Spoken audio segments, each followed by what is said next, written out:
Hello friends, welcome back to Viji school cooking. எல்லோரும் எப்படி இருக்கீங்க? சேஃபாக இருக்கீங்களா? இன்றைக்கான குக்கிங் வீடியோவில் சீஸி நூடுல்ஸ் தான் நம்ம பண்ண போகிறோம்.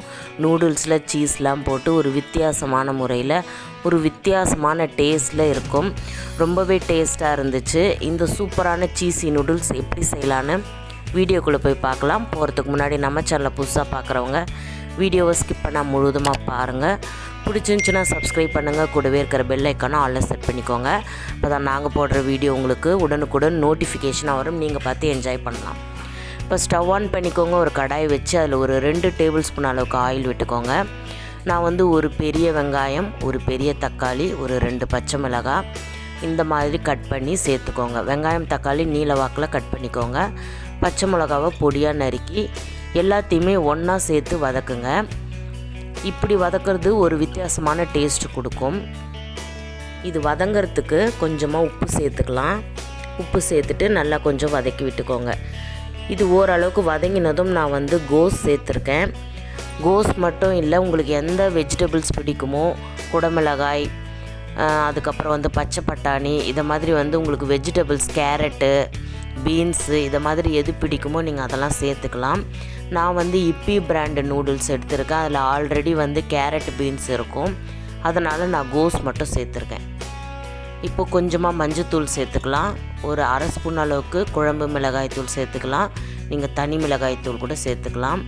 ஒரு அரை ஸ்பூன் அளவுக்கு கரம் மசாலா சேர்த்து நல்லா வதக்கி விட்டுக்கோங்க. இப்போ இதை நல்லா ஓரளவுக்கு வதங்கிடுச்சு. நம்ம போட்ட தக்காளி நல்லா மசிய ஆரம்பிச்சிடுச்சு. இந்த ஸ்டேஜில் நான் ஒரு 3 முட்டை எடுத்திருக்கேன். 3 நூடுல்ஸ் பேக்கெட்டுக்கு இது கரெக்டாக இருக்கும். நான் yippee பிராண்டு நூடுல்ஸ் 3 எடுத்திருக்கேன். அதுக்கு 3 முட்டை சேர்த்துட்டு கொஞ்சமாக உப்பு சேர்த்து நீங்கள் நல்லா சாட்டே பண்ணிக்கோங்க. இது இந்த முட்டையும் இந்த மசாலாவும் நல்லா பொரித்து முட்டை மசாலா மாதிரி நல்லா பொரித்து எடுத்துக்கணும். இப்போது முட்டை நாம் ரெடி பண்ணியாச்சு. இதை ஒரு பிளேட்டில் நீங்கள் தனியாக எடுத்து வச்சுருங்க. இது ஒரு ஓரமாக இருக்கட்டும். நம்ம கடைசியில் தான் இதை சேர்க்க போகிறோம். இதை ஒரு கிண்ணத்துலேயோ பிளேட்லேயோ நீங்கள் எடுத்து வச்சுக்கலாம். இப்போ இது ஒரு ஓரமாக இருக்கட்டும். அடுத்ததான் நம்ம முட்டை மசாலா செஞ்ச அதே கடாயிலேயே ஒரு 3 கப் அளவுக்கு தண்ணி சேர்த்துக்கிறேன்.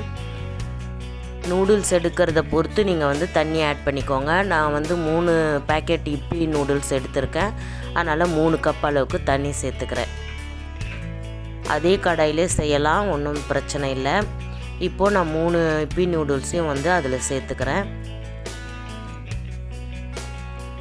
3த்தையும் இப்போ சேர்த்தாச்சு. இது கூட நாம் அந்த yippee நூடுல்ஸ்லேயே ஒரு மசாலா இருக்கும் இல்லைங்களா, அந்த மசாலாவையும் இதில் நீங்கள் சேர்த்துக்கலாம். நம்ம ஆல்ரெடி நார்மல் நூடுல்ஸ் எப்படி செய்வோமோ அதே மாதிரி தான். இப்போ இந்த மசாலாலாம் சேர்த்த உடனே நல்லா கொஞ்சம் கலந்து கொடுத்துருங்க. இதை நீங்கள் ஒரு 5 இல்லது ஒரு 6 நிமிஷம் மீடியம் ஃப்ளேமில் வச்சு நல்லா குக் பண்ணி எடுத்துக்கோங்க. இப்போ ஒரு 5 நிமிஷம் ஆகிடுச்சு. நான் ஓப்பன் பண்ணி பார்க்குறேன். பாருங்கள், ஓரளவுக்கு நல்லாவே நூடுல்ஸ் வெந்திருக்கு. கொஞ்சம் இந்த தண்ணியாக இருக்கும்போதே நாம் முட்டை மசாலாவை சேர்த்து மிக்ஸ் பண்ணலாம். இப்போது ஃப்ளேமை நீங்கள் ஹை ஃப்ளேமில் வச்சுக்கோங்க. ஹை ஃப்ளேமில் வச்சுட்டு இதில் நாம் ஆல்ரெடி செஞ்சு வச்சுருந்த அந்த முட்டை மசாலாவை இதில் சேர்த்து நாம் மிக்ஸ் பண்ணிக்கலாம். இப்போ நான் எடுத்து வச்சுருந்த அந்த முட்டை மசாலாவை இதில் சேர்த்துட்டு நல்லா மிக்ஸ் பண்ணிக்கோங்க. இப்போ ஹை ஃப்ளேமில் வச்சதுனால இது மிக்ஸ் பண்ண அது கொஞ்சம் திக்காகிடும். கொஞ்சம் லைட்டாக கொஞ்சம் தண்ணியாக இருக்கும்போதே நம்ம இறக்கி வச்சிட்டோம்னா அது ஆற ஆற இறுகி நம்மளுக்கு ஒரு நல்ல ஒரு கன்சிஸ்டன்சியில் இருக்கும் இந்த நூடுல்ஸ். இப்போ நல்லா மிக்ஸ் பண்ணியாச்சு. இப்போ ஃபைனலாக தான் நம்மளுடைய மெயின் இன்க்ரீடியனை நம்ம சேர்க்க போகிறோம், சீஸ் நான் ஆல்ரெடி ஹோம்மேட் சீஸ் எப்படி செய்யணும்னு ஒரு வீடியோவில் போஸ்ட் பண்ணியிருக்கேன். அதனுடைய வீடியோவோட லிங்க்கை உங்களுக்கு டிஸ்கிரிப்ஷனில் நான் ஷேர் பண்ணுறேன். நீங்கள் பார்த்து தெரிஞ்சுக்கோங்க. இப்போது கொஞ்சமாக கொத்தமல்லி சேர்த்து நம்ம மிக்ஸ் பண்ணிடலாம். ஏன்னா நம்ம சீஸ் ஃபைனல் டச்சாக கொடுக்க போகிறோம். அதனால் இப்போவே கொத்தமல்லி சேர்த்து நம்ம மிக்ஸ் பண்ணிக்கலாம். இப்போ பாருங்கள், அந்த தண்ணிலாம் நல்லா வற்றி ஓரளவுக்கு வந்திருக்கு. இப்போ இந்த ஸ்டேஜில் துருவின சீஸை நான் சேர்த்துக்கிறேன்.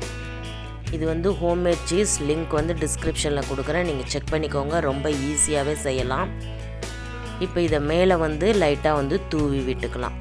நீங்கள் இன்னும் கூட நிறைய சேர்க்கணுன்னா இது ஃபுல்லாகவே ஒரு லேயர் மாதிரி நீங்கள் சீஸ் வந்து போடலாம், ரொம்பவே டேஸ்ட்டாக இருக்கும். இப்போது சீஸ் சேர்த்தாச்சு. நம்மளுடைய சீஸி நூடுல்ஸ் சூப்பராக ரெடி ஆகிடுச்சு. லாஸ்ட்டாக நான் கொஞ்சமாக ஒரு சின்ன துண்டு பட்டரை வந்து சென்டரில் வச்சுருக்கேன். ரொம்ப வந்து டேஸ்ட்டாக இருக்கும். சும்மா இது ஒரு ஆப்ஷனல் தான், நீங்கள் வேணான்னா ஸ்கிப் பண்ணிக்கோங்க. அவ்வளோதான் ஃப்ரெண்ட்ஸ், நம்மளுடைய சீஸி நூடுல்ஸ் சூப்பராக ரெடி ஆகிடுச்சு. இப்போ இது மேலே வந்து நம்ம கொஞ்சம் நேரம் மூடி வச்சு ஒரு 2 செகண்ட் மூடி வச்சு எடுக்கலாம். அந்த சீஸ் வந்து லைட்டாக உருகி அப்படியே மேலே சூப்பராக இருக்கும். அதுக்காக இப்போ நான் மூடி எடுத்துட்டேன் பாருங்கள். சீஸ்லாம் நல்லா கொஞ்சம் உருகி இருக்குது. இந்த ஹீட்லேயே வந்து அது நல்லா இன்னும் கொஞ்சம் உருகிடும்.